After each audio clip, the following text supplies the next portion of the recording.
కాంగ్రెస్లో మంత్రుల మీటింగ్ పెద్ద ఎత్తున అలజడి సృష్టిస్తుంది. ముఖ్యమంత్రికి వ్యతిరేకంగా కూడా కొంత మంత్రులు కూడా భేటీ అయ్యారని చెప్పి పార్టీలో కూడా చర్చనీయాంశంగా మాట్లాడింది. ఇదే విషయం మీద మనతో మాట్లాడడానికి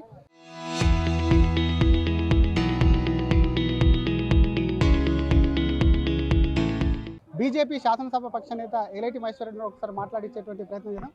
సార్, ఎప్పుడు కాంగ్రెస్లో అల్లకల్లోలం అవుతుందని చెప్పి ఎప్పుడు మీరు మాట్లాడుతూనే మంత్రుల మధ్య జరిగినటువంటి రాష్ట్ర సమావేశం అని చెప్పి పార్టీలో ప్రకంపన ఏ విధంగా సార్ నిజంగా జరిగింది అనుకుంటున్నారా? Really I'm not aware of that. Meeting అయినట్టుగా పేపర్లో చూశాను. ఎనీవే అది ముందు నుంచి కూడా డిఫరెన్స్ ఆఫ్ ఒపీనియన్ ఉన్నదని నేను గతంలో చాలా చెప్పాను. డెఫినెట్గా అది ఉన్నదని చెప్పి పదే పదే రుజువు అవుతా ఉన్నది. సో అంశం మీద నేను ఇప్పుడు ప్రస్తుతం మాట్లాడేది ఏం లేదు. ఎవరి మీద అయింది అనుకో మీ ఒపీనియన్ ఎందుకంటే మీకు బాగా వాళ్ళ మీద పట్టు ఉంది, కాంగ్రెస్ నేతల మీద కొంత అవగాహన ఉంది. అయితే ఎవరి మీద అయింది అనుకుంటున్నారు? ముఖ్యమంత్రిని దించనీకైనా, ఎందుకంటే ముఖ్యమంత్రి ఇక్కడ లేడు, వేరే దేశంలో ఉన్నాడు, కానీ మంత్రులు రాజ్యాంగ సమావేశం కీలక విషయాలు మాట్లాడాలంటున్నారు. చూడండి, అంశం ఏంటో ఇంకా బయటకు రాలేదు కదా. ఇప్పుడు బహుశా రేపు ఎమ్మెల్సీ ఎలక్షన్ మున్సిపల్ ఎలక్షన్ అంశంలో వాళ్ళు మాట్లాడినారు, దేని విషయం మాట్లాడారు. కానీ ఇటువంటి చిన్న చిన్న ఇష్యూస్ని నేను అనవసరంగా నేను దాన్ని కాంట్రవర్సీ చేయదలుచుకోలేదు. ప్లస్ ప్రెడిక్షన్స్ కూడా నేను చెప్పదలుచుకోలేదు. బికాజ్ మీటింగ్ జరిగింది క్యాజువల్ మీటింగ్ అని నేను భావిస్తూ ఉన్నాను. అది ఏందో అనేది ఏదైనా తెలిసినప్పుడు నేను మాట్లాడతాను. ఊరికే అంశం మీద మాట్లాడితే బాగోదు. కాంగ్రెస్లో విభేదాలు ఉన్నాయా? మంత్రుల మధ్యలో ఒప్పుకుంటారు? డెఫినెట్గా విభేదాలు ఉన్న సంగతి పదే పదే చెప్పడం జరిగింది, మళ్ళీ చెప్పాల్సిన అవసరం. మున్సిపల్ ఎన్నికల నోటిఫికేషన్ విడుదలైంది, దానికి సంబంధించి ఏం చెప్తారు? బీజేపీ సిద్ధంగా ఉందా? బీజేపీ ఎప్పుడైనా సిద్ధంగానే ఉన్నది. భారతీయ జనతా పార్టీ డెఫినెట్గా ఈసారి మంచి రిజల్ట్.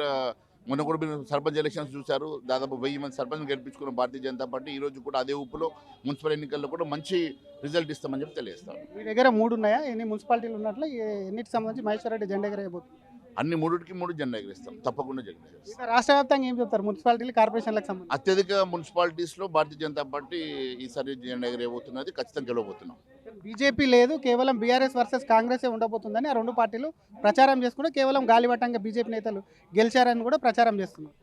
వాళ్ళు ఏమంటే ఉంది, ప్రజలు రేపు నిర్ణయిస్తారు కదా. రేపు రాబోయే రోజుల్లో రిజల్ట్సే సమాధానం చెప్తుంది కదా. ఖచ్చితంగా మంచి రిజల్ట్ రాబోతున్నాయి. Thank you sir.